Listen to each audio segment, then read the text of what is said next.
Hi, Tom Varsey, Military Embedded Systems at AUSA, back at the General Microsystems booth. I'm with Ben Sharfi, and Ben was telling me about a totally new, interesting concept, the newest concept in computers, and you're going to tell us about it. As you know, I've been in this business for 44 years, which, although I'm not as old as I look, this is the best technology I've ever produced in 44 years. As we showed you in the previous, where we look at 1-use servers, 2-use servers, rack mount servers, conduction cooled boxes, the problem is becoming cooling, the capacity, the size, the weight that we have to carry, and more importantly, the price that you pay for items that you don't use, you don't need.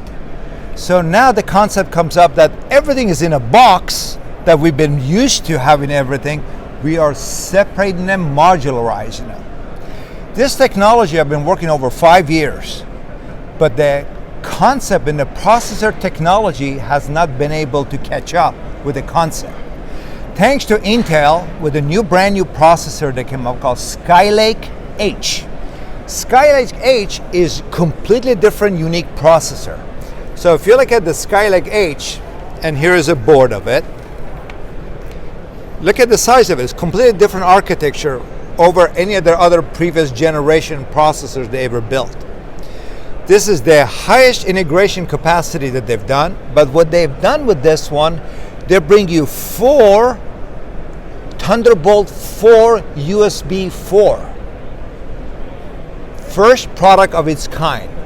What does ThunderBolt 4 does? It gives you 40 gigabits per second per channel plus 100 watts. So this is the entire computer, not a board, not a single board computer, single board system. The power supply is built in it, everything is built in it. So this, if you want to make it SOSA compliant, we simply add it on top of a VPX board. Now it becomes a VPX board, or put a conduction cooled board, it becomes just like this. And if you want to add additional network capacity and 100 gigabit Ethernet fiber, it looks like this. But this is the engine. So, what's different? What's different is this. We break the computer down to its modularity. So, the processor is only one module. All the I/O functions are interconnected through this USB ThunderBolt 4. So now if you want to add FPGA, if you want to add GPU functions, if you want to add storage, additional storage, N.2 or U.2, OpenVPX boards, if you want to add these, everything or switch, everything interconnects through USB 4. So every one of these modules looks like this. So this is as big as a computer is ever going to get. And we have 12 patents on this technology, and they're interlocked with each other like this, and they cool each other, so the hot device is cooling, taking its heat to the cooler devices. And the technology is in here what provides you for the first time, everything is distributed computing architecture, so everything's not in one box.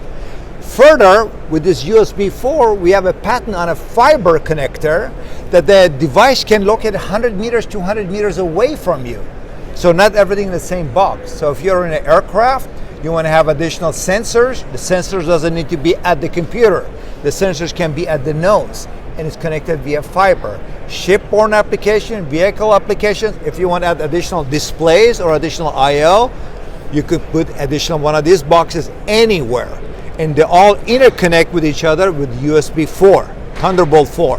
40 gigabits per second, which carries 32 gigabit of data, plus 8 gigabit of video. So we can have 4 HDI videos on it. That gives you the ability to distribute the processing power. And the cooling and the power supply, all distributed. So none of these boxes require power supply, because one central power supply supplies all of them through this fiber. So now we're reducing the cost significantly and to giving you truly what SOSA is trying to achieve, which is interoperability. And that's the only way you're really going to get true interoperability, through USB 4. When you get a laptop, you hook up your USB4, your storage device. You don't load drivers. You put a network card. You don't load drivers. Everything comes with it. And that's what the higher level of integration that was SOSA trying to implement. And that's what it should have been. So if I want to add radar, if I want to add data storage, if I want to have computing, GPU, everything is modularized.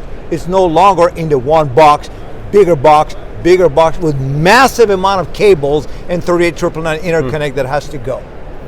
This is a brand new concept, and this is where I believe the way of the future is. And here's, for example, a typical sample of it. So you have in here SOSA compliant VPX board, OpenVPX, the power supply that distributes it, switchboard, video capture, 1394, and any other I/O interface 1553 you're trying to get is all. This is real size. This is actual size. What this is. So we are taking that big, massive servers that you saw, modularizing it, and you buy only what you need. Revolutionizing the industry. Revolutionizing the concept of more per box, more cost, more weight, more cooling, and more headache, and more problem of replacing. When the product goes, everything goes. One of those elements in that box goes, that entire box goes. Yep. But in here, everything is distributed, and that's what every one of the modules look like. As simple as that. Lift this, how heavy it is. This is a real operating box. Very light. It's not even 2 pounds. Very light. Because you don't need to put all the power supply, regulators, and all that in each one, and the fans and the cooling. Distributed computing architecture. X9 Spider. If you're at the show, check it out at the General Microsystems booth, and tell people how they get more information about. Again, go on our website. The product, just as I mentioned, this is the first time being introduced at the show. It's a product that been in the background, been working over 5 years in conjunction with Intel. And go to our website, General Microsystems, GMS4SBC.com, under Spider X9. Thanks again, Ben. Thank you very much.